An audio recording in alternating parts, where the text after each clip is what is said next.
যেই কারণে যুবকেরা বিয়ে করতে চায় না। তৃতীয় নম্বর কারণটা বড় মারাত্মক।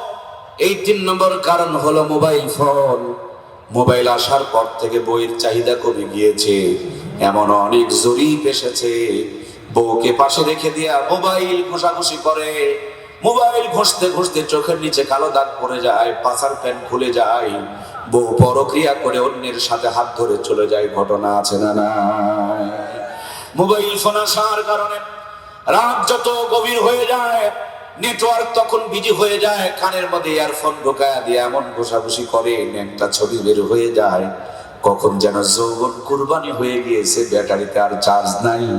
দাদাই বিয়ে করতে চায়, নাতি বিয়ে করতে রাজি নাই, তার মানে মোবাইল ঘুষতে ঘুষতে যৌবনের চার্জ শেষ হয়ে গিয়েছে। কথা বলুন ঠিক কিনা? মানুষ যত ছোট, মোবাইল তত বড়। পাশার মধ্যে ধরে না এত বড় মোবাইল ফোন। আল্লাহ এই মোবাইলের ভাইরাস থেকে জাতিকে হেফাজত করুক, বলুন আমিন।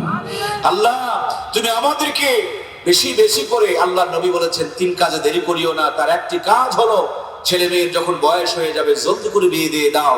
ছাগলের সময় হলে চাহিদা পূরণ করতে পারে, গরু পারে, মুরগি পারে, এদের কারো যৌন রোগ হয় না। একমাত্র মানুষের সময় হয় এক সময়, বিয়ে করে আর এক সময়। এই জন্য যৌন রোগে আক্রান্ত হয়ে পড়তেছে আমরা। কথা বলুন ঠিক কিনা? ইটের ভাড়ার উপরে ধোঁয়া বের হয়, বুঝে নিবে নিচে আগুন জ্বলছে বলেই ধোঁয়া বের হচ্ছে। আজকে গাছের ডালে ডালে হামদর্দার হারবালের পোস্টার ঝুলতেছে, এগুলো প্রমাণ করছে বাংলাদেশের যুবকদের যৌবনে ভাইরাস ধরেছে। কথা বলুন ঠিক কিনা? সম্মানিত প্রিয় ভাইয়েরা আমার, আমরা আলোচনা করছিলাম জোহরের নামাজ কয় রাকাত? 4 রাকাত। জাতির পিতা সাইয়েদনা হযরত ইব্রাহিম তিনি যখন আগুনে পড়েছিলেন, সেই সময় ব্যাঙ পানি দিয়া সহযোগিতা করেছেন।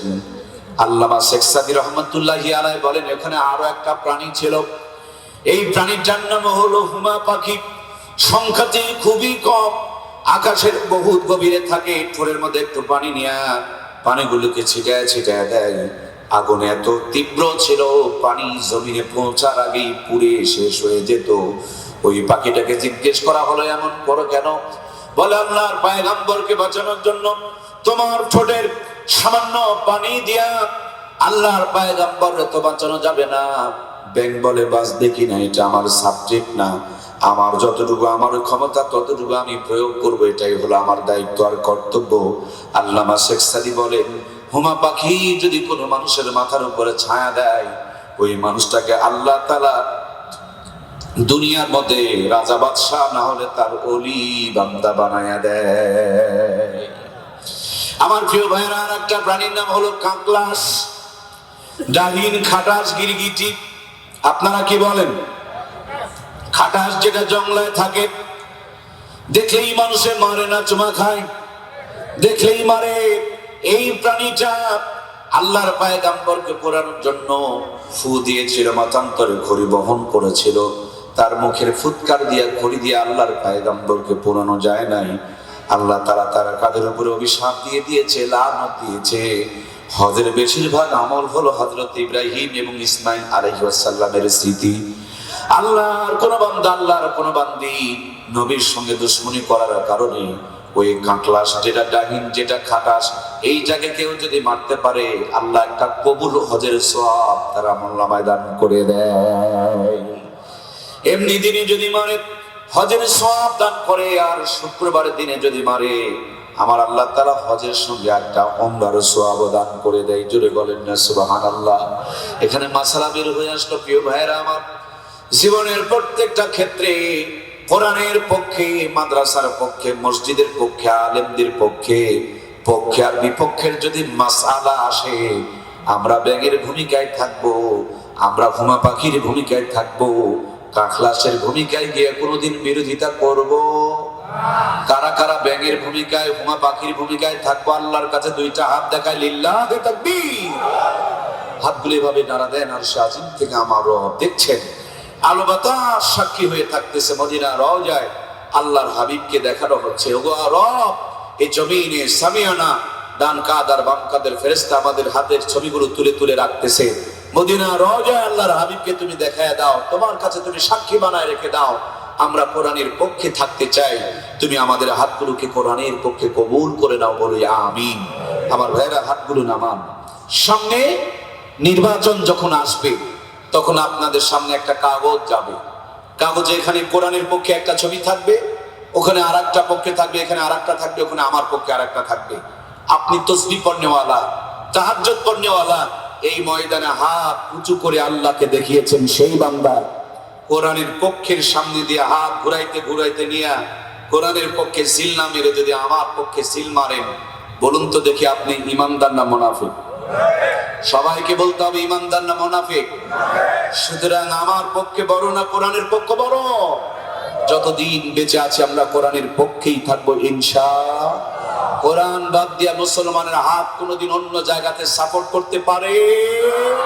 আমার আল্লাহ বলেন ওমাই ইয়াবতাগি গায়রাল ইসলামি দীনান ফালাই ইউকবালা, ইসলাম ছাড়া অন্য কিছু আল্লাহ কখনো গ্রহণ করবে না। সুতরাং আমরা যতদিন বেঁচে আছি কোরআনের পক্ষে থেকে থাকবো ইনশাআল্লাহ। বাংলাদেশ শতকরা 90% মুসলমানের দেশ, 53-54 বছরের ব্যবধানে একটা বারও আমরা কোরআনকে সংসদে পাঠাইতে পারিনি, ঠিক কিনা? আমরা মুখে বলি যা, কাজে তা করি না, আর কাজে যা করি মুখে তা। যদি কোরআনের পক্ষে সাপোর্ট দিতাম, বাংলার জমিনে প্রত্যেক বছরই কোরআনের পক্ষের মানুষ থাকতো। কোরআনের পক্ষের মানুষ একবারও ক্ষমতায় গেল না, তার মানে আমরা যে 2 নম্বর মুসলমান, এটাই তার প্রমাণ। কথা বলুন ঠিক কিনা? শুনে রাখুন, আবু সাঈদের উত্তরসূরিরা, আপনাদের পাশে আবু সাঈদ শুয়ে আছে। স্বাধীনতা শুধু এটাই নয়, এর পূর্বে স্বৈরাচার চাচার হাত থেকে স্বাধীন হয়েছি, তার পূর্বে পাকিস্তানের হানাদারি থেকে স্বাধীন হয়েছি, তার পূর্বে ব্রিটিশের 200 বছর গোলামির থেকে স্বাধীন হয়েছি। এই স্বাধীনতাগুলো হারালো কেন? এই স্বাধীনতাগুলো অন্ধকারে গেল কেন? এর পিছনে মূল কারণ হলো এক জালেম চলে যায়, এক চোর চলে যায়। তার চাইতে বড় চোর আর বড় জালেম ক্ষমতায় বসে আমরা যেই পরিমাণ অন্ধকারে ছিলাম, তার চাইতে বড় অন্ধকারে আমাদেরকে ফেলে দেয়। কথা বলুন ঠিক কিনা?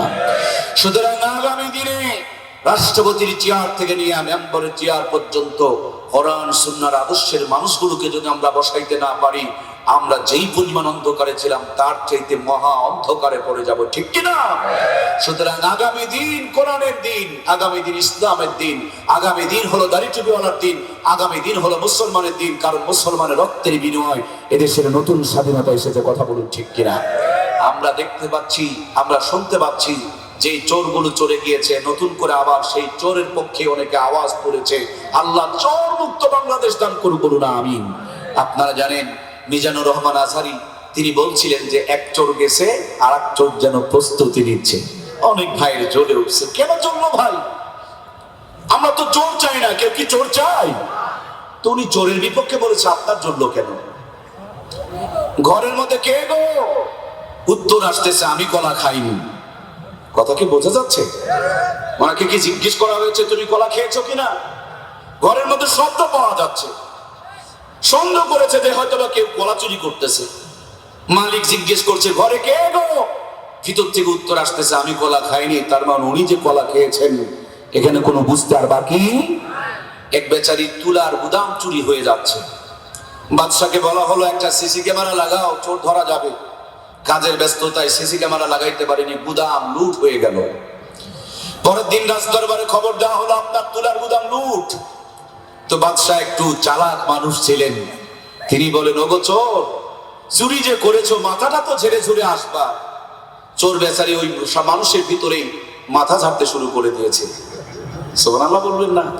তার মানে উনি যে চুরি করে এসেছেন প্রমাণ করার জন্য আর কোনো দরকার। আগামী দিনে আল্লাহ তাআলা আমাদের সকলকে কোরআনের পক্ষের মানুষ হিসাবে কবুল করুন, বলুন আমিন। সব আমরা দেখেছি, একটা বার কোরআনের রাজ দেখতে চাই আল্লাহ, সেই পর্যন্ত আমাদের হায়াত দিয়ে দাও, বলুন আমিন।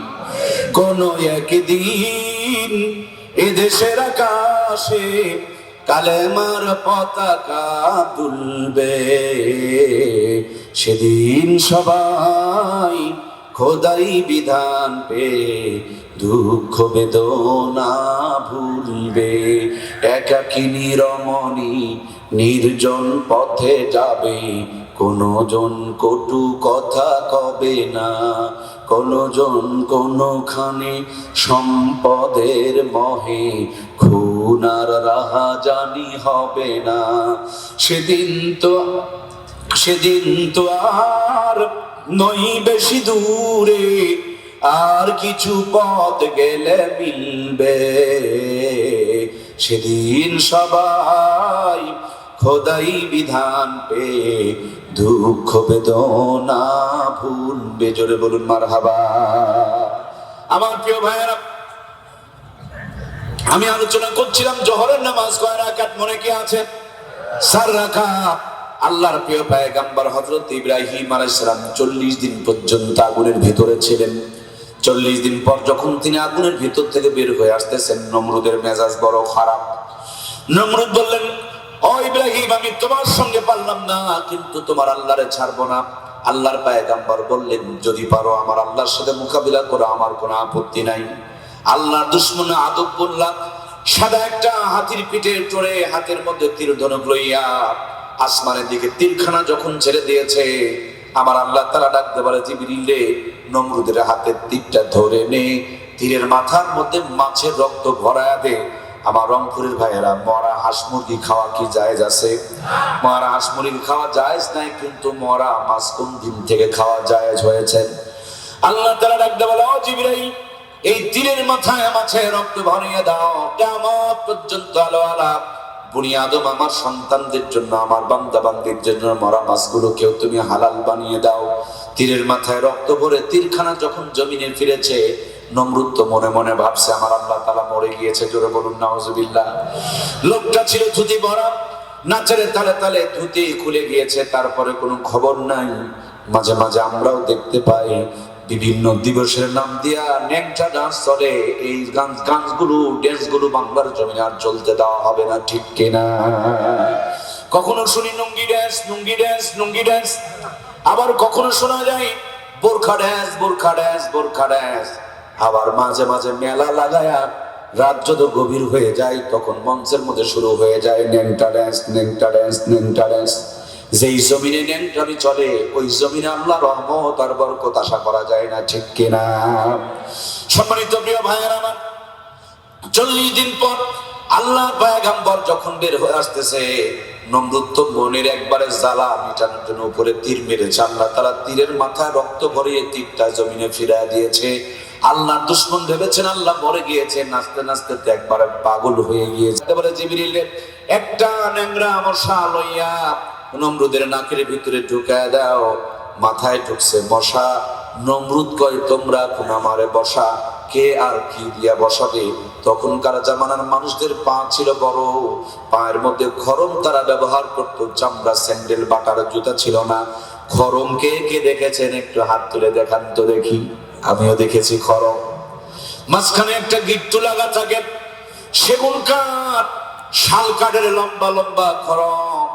এই খরম মার্কা জুতা আর জুতা মার্কা ব্যাট। ক্রিকেট খেলা প্লেয়ার ভাইরা একটু কান লাগান। ক্রিকেটের খেলা কোথা থেকে আবিষ্কার হলো, কোন দিন আবিষ্কার হয়েছে, একটু মন দিয়ে শুনুন। নমরুদের মাথা মার্কা বা বল, চাকর মার্কা প্লেয়ার, জুতা মার্কা ব্যাট, এই তিনটা দিয়া যখন ঠাস ঠাস করে মাথার মধ্যে মারতে শুরু করে দিয়েছে, নমরুদ কয়, জোরে, আরো জোর, আরো জোরে। চাকরে বলেন, বস মাথা তো ফেটে যাবে। নমরুদ বলে, ফাটবে আমার, ফাটবে তোমার বাপের কি? এক চাকরে চিন্তা করে, জোরে মারলেই যদি মজা লাগে, তাহলে সবচেয়ে জোরে একটা মার আছে ক্রিকেট খেলায়, এই মারটার নাম কি গো? ছক্কা। কি নাম? চিনেন না? চিনেন না? ছক্কা মানে জোরে না ধীরে, সীমানার ভিতরে না বাহিরে। এক চাকরে চিন্তা করে, জোরে মারলেই যদি মজা লাগে, তাইলে একটা আখেরি মার মারি, একটা শেষ মার মারি, তার মানে জোরে শক্ত করে একটা ছক্কা মারি। চাকর মার্কা প্লেয়ার জুতা মার্কা ব্যাটখানা হাতের মধ্যে লইয়া নমরুদের মাথা মার্কা বলে বিশাল জোরে একটা ছক্কা লাগাইছে। এক ছক্কাতে মাথার ঠুরি আউট হয়ে চলে গিয়েছে। মশা বু করে উড়াল দিয়ে চলে গিয়েছে, মশার কোনো কিচ্ছু ভয় নাই। আমার ভাইরা, মানুষের যদি মাথার থুলি উঠে চলে যায়, বলুন তো দেখি মানুষটা কি বেঁচে থাকে? আছে না মরছে? আমাদের নওগাঁর ভাষায় কয় মইছে। কি হইছে? নওগাঁর একটা কথা তো শেখার দরকার। নওগাঁর বক্তা দাওয়াত দেবেন আর নওগাঁর একটাও কথা শিখবেন না, তা তো হয় না। আছে না মইছে? জোরে বলেন, আছে না মরছে? এই দুনিয়াতে নবীদের সঙ্গে যারা লেগেছিল, কোরআনের সঙ্গে যারা লেগেছিল, আল্লাহর ওলিদের সঙ্গে যারা লেগেছিল, এদের একটাও নাই, সবগুলোর ছক্কা পিটা হয়েছে। কথা বলুন ঠিক কিনা?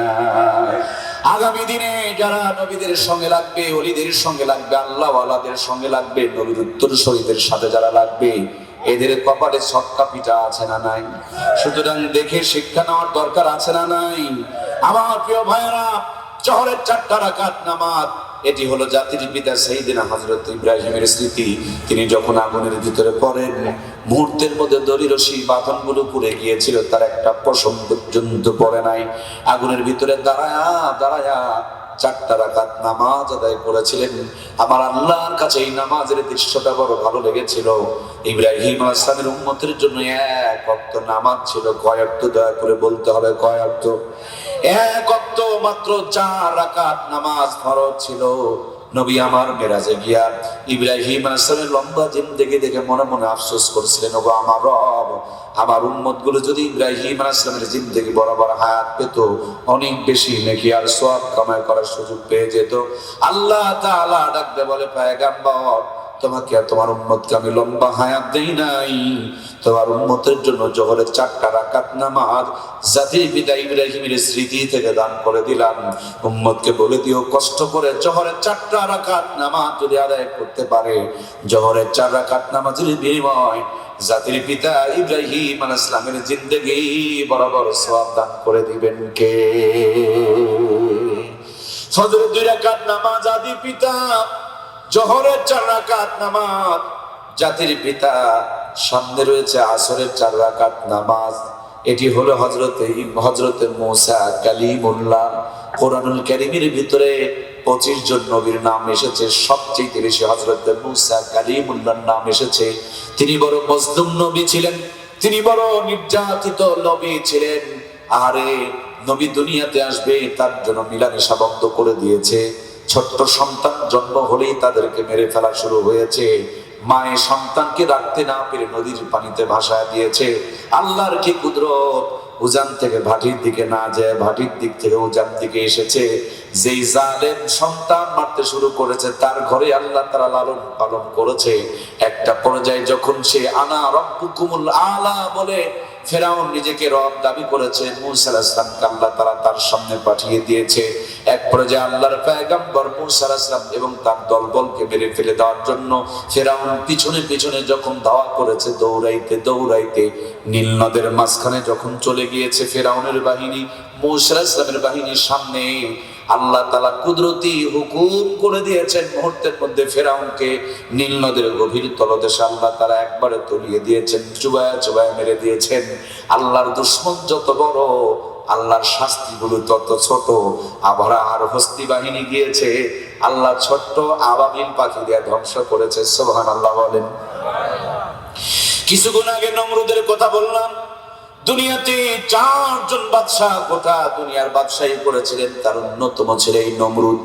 নমরুদ দুশমনটা বড়, আল্লাহ তাআলা ছোট্ট মশা দিয়ে তাকে শায়েস্তা করেছে। আমরা জানি ছোট্ট ছোট্ট বাচ্চাগুলো পানিতে ডুবে যায়, অথচ বড় একজন জালেম, সে নিজেকে রব বলে দাবি করেছিল। আল্লাহর কি সুন্দর কুদরতের খেলা! নীল নদের মাঝখানে নিয়ে আল্লাহ তারে চুবায়া চুবায়া মেরে দিয়েছিল। মারার পর 1000 বছর ধরে পানির ভিতরে লবণাক্ত পানিতে ছিল, তার লাশটা নষ্ট হয় নাই। আজও পর্যন্ত মিশরের কায়রো জাদুঘরে পড়ে আছে, এখনো পর্যন্ত তার লাশটা নষ্ট হয় নাই। কিয়ামত পর্যন্ত নষ্ট হবে না, যাতে করে জালেমরা দেখে শিক্ষা নিতে পারে, এখান থেকে যেন তারা অভিজ্ঞতা নিতে পারে। আল্লাহ আমাদেরকে জুলুম থেকে তুমি বাঁচায়া দাও, জোরে বলি আমিন। আমার প্রাণপ্রিয় ভাইরা, ফেরাউন যখন সদল বলে নীল নদের তলদেশে তলিয়ে গেলেন, আল্লাহর পয়গম্বর মূসা আলাইহিস সালাম 4 রাকাত নামাজ আদায় করেছেন। আল্লাহর কাছে বড় ভালো লেগেছিল। মূসা আলাইহিস সালামের উম্মতের জন্য এই 4 রাকাত নামাজ আল্লাহ তাআলা ফরজ করে দিয়েছিল। আমার নবী মেরাজে গিয়া মূসা আলাইহিস সালামের লম্বা জিন্দেগি দেখে মনে মনে আফসোস করেছিলেন, ওগো আমার রব, আমার উম্মতগুলোকে যদি মূসা আলাইহিস সালামের হায়াত দিতে, ওরা তো অনেক সওয়াব কামাই করার সুযোগ পেয়ে যেত। আমার আল্লাহ বলেন, তোমার উম্মতরে মূসা আলাইহিস সালামের সমপরিমাণ হায়াত দেই নাই, কিন্তু ফজিলতের দিক থেকে ছোট করি নাই, খাটো করি নাই। উম্মতের জন্য আসরের 4 রাকাত নামাজ মুসা আলাইহিস সালামের স্মৃতি থেকে দান করে দিলাম। উম্মতরে বলে দিও, কষ্ট করে আসরের 4টা রাকাত নামাজ যদি আদায় করতে পারে, আসরের 4 রাকাত নামাজের বিনিময় মুসা আলাইহিস সালামের জিন্দেগি বরাবর সওয়াব দিয়ে দিবেন কে? আমার প্রিয় ভাইয়েরা, সামনে মাগরিব আর এশা, লম্বা বয়ান, লম্বা আলোচনা। একদিন নয়, 5 ওয়াক্ত নামাজ যদি ধারাবাহিক 5 দিন আলোচনা করা হয়, তাহলে জাতীয় কিছু বুঝবে, বক্তাও কিছু বুঝাইতে পারবে। মূল কথা হলো মাগরিবের 3 রাকাত নামাজ হযরত ইউসুফ আলাইহিস সালাম মতান্তর হযরত ইউনূস আলাইহিস সালামের স্মৃতি থেকে আমার আল্লাহ তাআলা দিয়েছেন। সামনে হলো এশার নামাজ। হযরত ঈসা রূহুল্লাহ, যিনি এখনো পর্যন্ত 4র্থ আসমানে রয়েছেন, তাকে যখন মেরে ফেলার জন্য চতুর্দিকে ঘিরে ফেলে দেওয়া হলো, আমার আল্লাহ তাআলা তাকে উঠায় নিয়ে 4র্থ আসমানে চলে গেলেন। সেখানে গিয়ে তিনি 4 রাকাত নামাজ আদায় করেছিলেন। ওই 4 রাকাত নামাজ আল্লাহ তাআলা এশার নামাজ আমাদের জন্য ফরজ করে দিলেন। মূল কথা, একজন বান্দা দিন-রাত 24 ঘন্টায় 5 ওয়াক্ত নামাজ পড়বে, কম করে হলো প্রত্যেক দিন বড় বড় দামি দামি 5 জন নবীর জিন্দেগি বরাবর সওয়াব কামাই করবে। এই জন্য আমার আল্লাহ তাআলা একবার নামাজ ফরজ, একবার নামাজের কথা বললে ফরজ হয়ে যেত 82 বার বলেছেন। আল্লাহর হাবিব 6500 বার বলেছেন।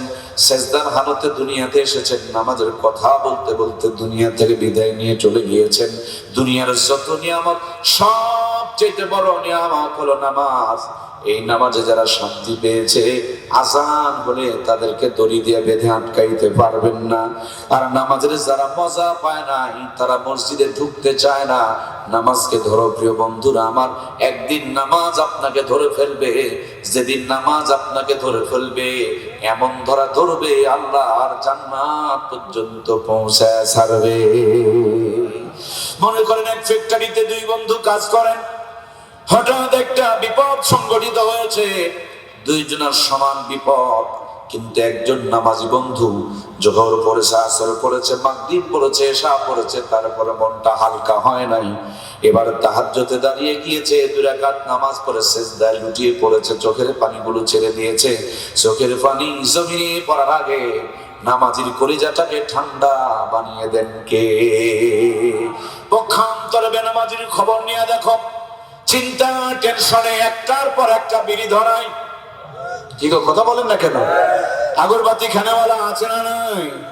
হাইরে টান, আখেরি টান, সুখ টান, কষা টান। যদি কোনো বিপদ আপদ আসে, বিড়ি না খাইলে নাকি মাথার থেকে বুদ্ধি বের হইতে চায়। আহারে খাওয়া খাই, খাইতে খাইতে বাড়িতে যায়, মুখের মধ্যে কোনো সালাম কালাম নাই। গেটে গিয়া কলিং বেলে চাপ দেয়, বাড়িতে গিয়া দেখে বউ কটকটি সিরিয়াল দেখতেছে, স্বামীকে টাইম দেওয়ার মতন বইয়েরও কোনো সময়। জিন্দগিতে বিড়ি সিগারেটের মতন জ্বলে পড়ে ছাই হয়ে যায়। তখন বিরহের গান গাই, জীবনটা একটা গোল্ডেন সিগারেট, যৌবনের আগুনের ধোয়া, পুড়ে গেলে সবই ভুয়া। ও বিড়ি খাইছে, জীবনটাকে বিড়ির মতনই মনে করছে। আল্লাহ, তুমি সব নিশা থেকে জাতিকে বাঁচায় দাও, বলো না আমি। আরে এত কথা বলি, তারপরে জাতি বিড়ি সিগারেট ছাড়তে চায় না, খালি খায় আর খায়। কি যে পায় আমি বুঝি না রে ভাই, ধোঁয়া খেয়ে কি লাভ হয়? তারপর এ জাতি যেহেতু বিড়ি সিগারেট মদ আর গাঁজাই খায়, এই জন্য আমরা ওয়াজ চেঞ্জ করে ফেলে দিয়েছি। আমরা এখন বিড়ি সিগারেট মদ গাঁজার বিরুদ্ধে বক্তৃতা করি না, আমরা এখন বিড়ি সিগারেট মদ গাঁজার পক্ষে বক্তৃতা করি। যারা বিড়ি সিগারেট খায়, এদের বিপক্ষে বক্তৃতা করলে আগামী দিন দাওয়াত হবে না, তার জন্য পক্ষে বক্তৃতা করে যায়। পক্ষের বক্তৃতা শুনলে আপনারাও হাসবেন। বিড়ি সিগারেট যারা খায়, তাদের 3টা লাভ হয়। কয়টা? 3টা লাভ হয়।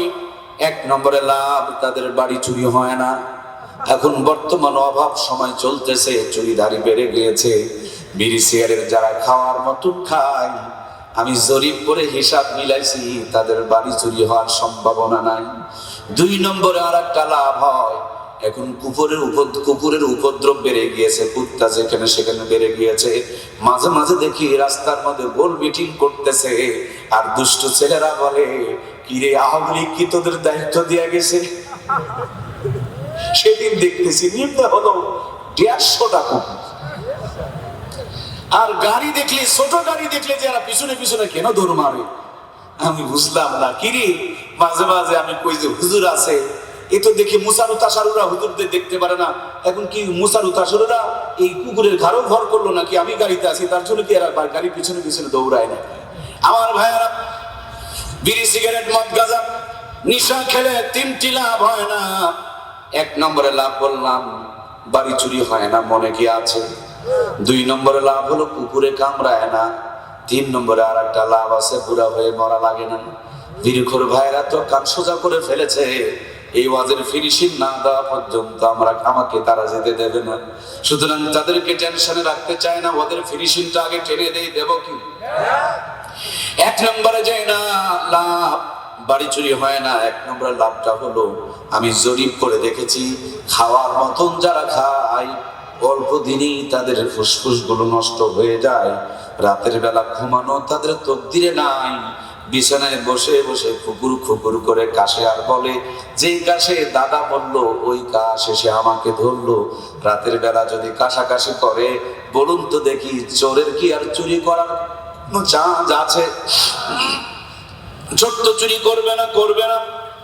ওর আশেপাশে যত বন্ধু চোর আছে সকলকে বলে দিবে, সলিমুদ্দিনের পাড়ায় চুরি করতে যেও না, ওরা রাতের বেলা ঘুমায় না। এই জন্য আমি হিসাব করে পেয়েছি, নেশা মিশা যারা ভালো করে খায় এদের বাড়ি চুরি হওয়ার সম্ভাবনা নাই। 2 নম্বর লাভ, আমি যতটুকু জরিপ করে পেয়েছি, তারা 2 পায়ে বেশি দিন হাঁটতে পারে না, তাদের আর একটা পা দরকার পড়ে, তার নাম হলো লাঠি। দেখেন নাই? লাঠির উপরে ধোকা দিয়া দিয়া যায়। কুকুরের কান বড় সজাগ, যেমনি কুকুরের কানে সাউন্ড যায়, কুকুর দেখবেন তাও করে এমন একটা কষা দৌড় মারে, 3 কিলোমিটার নিরাপত্তার দূরত্ব বজায় রাখে। কুকুর যদি লাঠি দেখে দূরে থাকে, তাহলে তো কুকুরের কামড়ানোর আর সম্ভাবনা থাকলো না। 3 নম্বরে আর একটা লাভ যেটা বলেছিলাম, সেটি হলো বুড়া হয়ে মরা লাগে না। আমি হিসাব করে দেখেছি, নিশা যারা খাওয়ার মতন খায় এদের বুড়া হওয়ার সুযোগ আগেই, তারা দুনিয়া ছেড়ে কবরে চলে যায়। এই জন্য প্রিয় ভাইয়েরা, কোন নিশা খাওয়া যাবে না। প্রত্যেকটা নিশা আপনাকে আমাকে জাহান্নামের দিকে নিয়ে যায়, স্বাস্থ্যকে নষ্ট করে দেয়, শরীরটাকে খারাপ বানিয়ে দেয়, নিশার সমাজটাকে ধ্বংস করে দেয়। এই বাংলার জমিনে যত বড় বড় অন্যায়, যত বড় বড় ক্রাইম হয়, প্রত্যেকটা অন্যায়কারী দেখবেন বেশিরভাগ নিশাখোর। নিশার টাকা জোগাড় করতে পারে না, তখন অন্যায়ের পথে পা বাড়ায় দেয়। কথা বলুন ঠিক কিনা? আগে আমরা দেখতাম রাজা বাদশারা রঙ্গমহল তাদের রাখতো, গরিবের মেয়েদেরকে নিয়ে নাচাইতো। এখন উল্টা দেখি ধনীর দুলালিরা নিশার টাকা জোগাড় করতে পারে না, টিকটক বানায় ইজ্জত বের করে দেখায়, গরিবের মানুষকে দেখায়, আর টাকা কামাই করে সেখান থেকে মামু কামাই করে তারা নিশা খায়। কথা বলেন ঠিক কিনা? প্রিয় ভাইয়েরা আমার, 4-5 ওয়াক্ত নামাজ 5 জন নবীর জিন্দেগি থেকে আমার আল্লাহ তাআলা দান করেছেন। আমার মূল মেসেজ, বন্ধু নামাজটাকে একটু ধরো। একদিন নামাজও তোমাকে ধরবে, যেদিন নামাজ তোমাকে ধরবে, আসরের টাইমে আজান হলে মসজিদ থেকে তোমাকে কেউ আটকাইতে পারবে? যেদিন নামাজ তোমাকে আমাকে ধরবে, ফজরে আজান হয়ে গেলে বিছানায় কেউ তোমারে আমার আটকাইতে পারবে না। নামাজটা এমন ধরা ধরবে, একবারে জান্নাত পর্যন্ত পৌঁছায় ছাড়বে। নামাজ ধরেছিল হযরত আলীকে, এমন ধরা ধরেছে, পায়ে তীর বেঁধেছে, ব্যথায় কাতর। তারপর আসরের নামাজে দাঁড়িয়ে গিয়েছে। আল্লাহর হাবিব বলেন, পা থেকে টেনে তীরখানা খুলে নিয়ে আসো। শুধু তীর খুলে আসে নাই, তীরের সাথে একটা বস্ত্রের টুকরা পর্যন্ত খুলে এসেছে। তারপরও তিনি বুঝতে পারে নাই। আসসালাতু মিরাজুল মুমিনিন, তাদের নামাজ থেকে শিক্ষা পাওয়া যায়। যদিও তারা নামাজ পড়েছে দুনিয়াতে, হৃদয় চলে গেছে আমার আল্লাহর আরশে আজিমে। হযরত ইমাম হুসাইন ফোরাত নদীর কিনারে পড়ে আছেন, সীমার বুকের উপরে বসে বারবার কাল্লাটা কাটার জন্য চেষ্টা করতেছেন। ইমাম হুসাইন হুসাইনকে বলছেন, হুসাইন কি তোমার জীবনের কোনো চাওয়া পাওয়া আছে? হযরত হুসাইন বলে, একটাই চাওয়া পাওয়া আছে, জীবনের শেষ লগ্নে 2 রাকাত নামাজ পড়তে চায়। হযরত হুসাইন বলেন, আমাকে 2 রাকাত নামাজ পড়ার সুযোগ দাও। তিনি 2 রাকাত নামাজে দাঁড়িয়ে গিয়েছেন। 70 থেকে 72টা তীর তার বডিতে বেঁধে গিয়েছে। নামাজের মধ্যে যে শান্তি, তীরের আঘাতে তার চেয়ে বেশি কষ্ট দিতে পারে নাই। নামাজ যখন শেষ হয়েছে, ডান দিকের তীর টান দিলে কলিজা নড়ে, বাম দিকের তীর টান দিলে কলিজা নড়ে। এই জন্য প্রিয় ভাইয়েরা, নামাজ যদি সুন্দর হয়ে যায়, দুনিয়া এবং আখিরাতকে সুন্দর বানায় দিবে কে? এই জন্য প্রিয় ভাইয়েরা আমার, সামনে রমজান, আর একটা মুহূর্ত দেরি করা যাবে না। আজকের ফজর থেকে 5 ওয়াক্ত নামাজ শুরু করে দিতে হবে। জীবনের পরিবর্তন নিয়ে আসতে হবে। রমজানের একটা রোজাও যেন বাদ না পড়ে। রোজা শুধু ইবাদত নয়, রোজা রাখলে পেটের মধ্যে জমে থাকা ময়লাগুলোকে আমার আল্লাহ তাআলা সাফ করে দেয়। সুবহানাল্লাহ বলে। আমার একটা লাল মোটরসাইকেল ছিল, একটু বসে মাত্র কয়েকটা মিনিট কথা শুনেন, খুব দামি কথা। এই কোরআনুল কারীমের মতন একটা মোটা কিতাব লিখেছেন একজন ডাক্তার, গবেষণা করে রোজার উপরে। পুরা বইটার সারমর্ম থিম আপনাদের সামনে 2-4 মিনিটের মধ্যে বলার চেষ্টা করছে। রোজা শুধু ইবাদত না, রোজা হলো আপনার শরীরকে সুস্থ বানানোর জন্য আল্লাহর পক্ষ থেকে দারুণ একটা নিয়ামত। সুবহানাল্লাহ বলে। আমার একটা লাল মোটরসাইকেল ছিল, হঠাৎ একদিন তেল পড়তে শুরু করলো। মেকারের কাছে নিয়ে গেলাম। মেকার বেচারি ট্যাঙ্কি খুলে ওয়াশ করে সুন্দর করে ঝালাই করে দিয়ে আমারে বললেন যে, হুজুর, খালি তেল তুললে হবে না, এখন থেকে মাঝে মাঝে ট্যাঙ্কিটা ওয়াশ করে নেবেন। তেলের নিচের দিকে আর গাছ জমবে না, ময়লা হবে না, ট্যাঙ্কি আর লিক হবে না।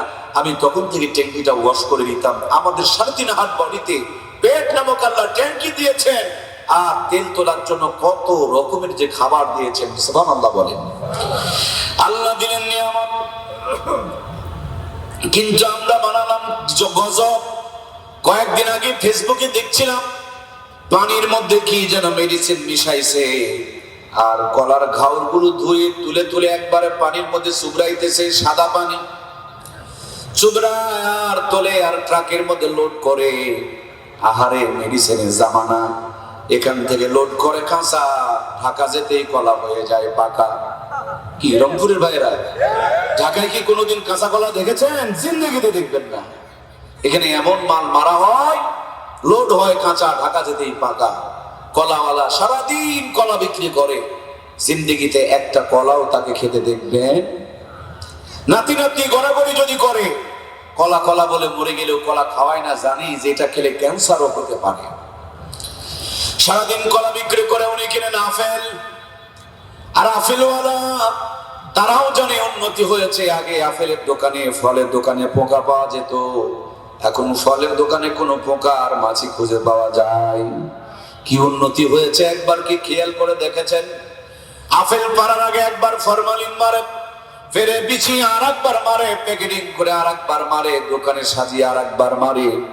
এখন আপেলের মধ্যে কোনো স্বাদ নাই, তিতা তিতা লাগে, চামড়াটা মোটা হয়ে গিয়েছে, পচে যেতে চায় না, পোকাও বসতে চায় না। আগেকার ডাক্তাররা বলতো যেটাতে মশা মাছি বসে সেইটা খেও না, আর এখনকার ডাক্তাররা বলে মানুষের চাইতে মশা মাছির নাকের পাওয়ার বেশি, যেই ফলের মধ্যে মশা মাছি বসে না ওটা ফরমালিনের ডিব্বা, ওইটা খাওয়া যাবে না। আমার প্রিয় ভাইরা, উনি সারাদিন আপেল বিক্রি করে কিনতেছে কলা, আর কলাওয়ালা সারাদিন আপেল বিক্রি, কলা বিক্রি করে কিনতেছে কি? আমরা হলাম ভদ্রলোক, ভালো মানুষ, আমরা বেগুন লাগিয়েছি, সবচেয়ে পাওয়ারফুল বিষটা বেগুনের উপরে প্রয়োগ করা হয়। চামড়ার উপরে বিষ পড়ে আর ভিতরের পোকা মরে, বুঝতে হবে কত পাওয়ারফুল বিষ মারা হয়েছে। প্যাকেটে লেখা আছে 1 সপ্তাহ আগে তোলা যাবে না, খাওয়া যাবে না, ধরা যাবে না। সন্ধ্যাবেলা বিষ স্প্রে করে, সকালবেলা বেগুন তুলে নিয়ে বাজারে হাজির হয়ে যায়। সুন্দর বেগুন দেখে চাকরিজীবীরা কিনে নিয়ে বউকে দেয়, বউ আবার ভর্তা করে সাজায় দেয়। সকাল 8টার মধ্যে পেটের মধ্যে ঢুকে যায়, আর পেটের যন্ত্রণা ব্যথা শুরু হয়ে যায়, ঠিক কিনা? আমি কয়েকটা আম গাছ লাগিয়েছি, আমার ভাইয়েরা এত পোকার যন্ত্রণা। বিষের দোকানদারের কাছে গেলাম, দোকানদার বললেন, হুজুর, গাছের গোড়ার মধ্যে দানা বিষ দেন। আমি জিজ্ঞেস করলাম, আপনার কি মাথা খারাপ? উনি বললেন, মাথা খারাপ হবে কেন? আমি বললাম, পোকা লেগেছে গাছের মাথায়, আর বিষ দিতে বলছেন আপনি গাছের গোড়ায়। তিনি বললেন, না, মাথা খারাপ নয়, এটা এমন একটা মাল, গাছের গোড়ায় দিলে মাথা পর্যন্ত কাম হয়। 6 মাস আগে দিলে 6 মাস পরেও অ্যাকশন থেকে যায়। আরে মুসলমান, যেই বীজ গোড়ায় দিলে মাথায় কাজ করে, 6 মাস আগে দিলে 6 মাস পর পর্যন্ত অ্যাকশন থেকে যায়। ওই ফরমালিন, ওই গ্যাসের ডিব্বা, ওই কেমিক্যাল গুলো 2 হাত দিয়ে আমরা প্রতিদিন পেটের মধ্যে ঢোকাই। এই জন্য চোখের পাওয়ার কমে যায়, দাঁতগুলো দুর্বল হয়ে যায়, মাথার চুল পেকে যায়, শরীরের জয়েন্টে জয়েন্টে পয়েন্টে পয়েন্টে ব্যথা শুরু হয়ে যায়। 50-60 বছরে বেকার চেকা হয়ে যায়। আমাদের মুরব্বীরা এই বিষ খাইতো না, ফরমালিন খেত না, 150 বছর টনটনা, আর আমরা 50 বছরে বেকার চেকা হয়ে যায়। জাপানের একজন ডাক্তার রোজার উপরে গবেষণা করে চমৎকার একটা আপনাকে আমাকে আইডিয়ার থিওরি দিয়েছেন। দুনিয়ার মানুষেরা শোনো, আল্লাহ যেহেতু মানুষকে বানিয়েছে, মানুষ এই বিপদ থেকে যেন বেঁচে যেতে পারে, মানুষের শরীরটাকে বিষমুক্ত করার জন্য, ফরমালিন মুক্ত করার জন্য আল্লাহ তাআলা 11 মাস খেতে বলেছেন। একটা মাস রমজান মাসে দুপুরের খাবারটা বন্ধ করতে বলেছেন। প্রথম দিন একটু কমে, দ্বিতীয় দিন আর একটু কমে, তৃতীয় দিন আর একটু কমে।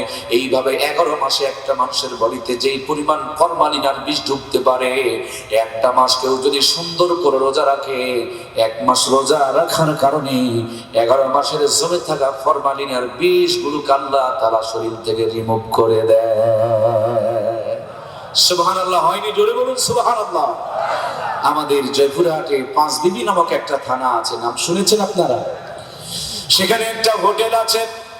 হোটেলের বয়স হলো 45 বছর, কড়াইয়ের বয়স 45 বছর, আর তেল ব্যবহার করা হয়, তেলের বয়সও কয় না রে, কয় না? দয়া করে আরেকবার বলেন না, কয় বছর? সেই পরিমাণ হোটেলের বয়স, ওই পরিমাণ কড়াইয়ের বয়স, সেই পরিমাণ তেলের বয়স। তার মানে তেল কমে আর ঢালে, কমে আর ঢালে, কোনোদিন তেল শেষ হয় না। সারাদিন রোজা রাখার পর শরীর থেকে বিষ ফরমালিন গুলো কিছুটা কমে বের হয়ে এসেছে।